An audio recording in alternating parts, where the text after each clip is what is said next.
Usually when it comes to abs, or when people see you with abs, the first thing that they want to ask you is, what's your diet? What do you eat? Or what do you do? Or stuff like that. What are you eating?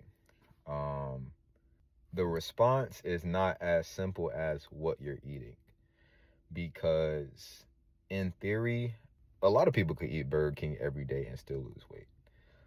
So it's not a matter of necessarily what you're eating, right? As opposed to the grand scheme of things, calories in, calories out. I'm gonna sound like a broken record, but it's always gonna be calories in, calories out. In simple terms, calories equal energy.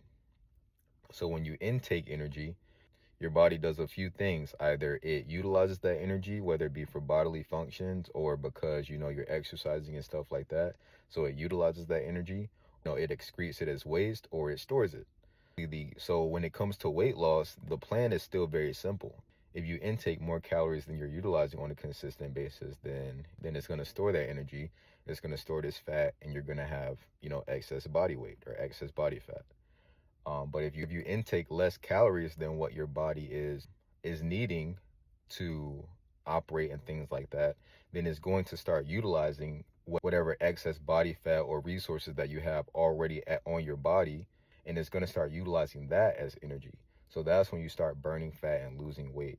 So basically, in order to lose weight, it's not so much a matter of what you're eating specifically, as opposed to making sure you're eating at a deficit for a long enough period of time to where your body begins to utilize the stored fat that is already on your body as energy, instead of utilizing the external food that you're intaking, or external calories, right?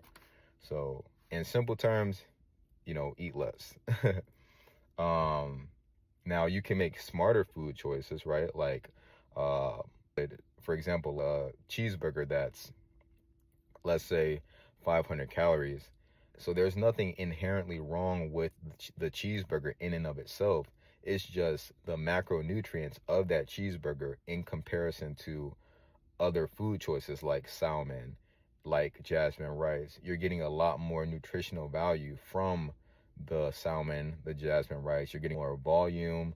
The macronutrients are a lot better compared to a cheeseburger, which is going to give you a lot of calories, a lot of fat, in comparison to, once again, those other food choices. So you can make better food choices to optimize or best utilize the calorie goal you have set for that day.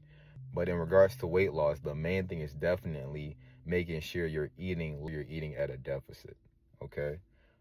So that's really it. Once again, you can get into the food choices and get into the macronutrients, but from just a simplistic viewpoint of things, and especially if you're just starting, your main thing should be to focus on making sure you're consistently eating at a caloric deficit. So yeah, I recommend downloading MyFitnessPal, tracking what you eat, and then utilizing that as a good starting point to building a decent nutrition plan, to where you can start working in more details and more, food specific things and stuff like that. All right, so hope that helps. Peace.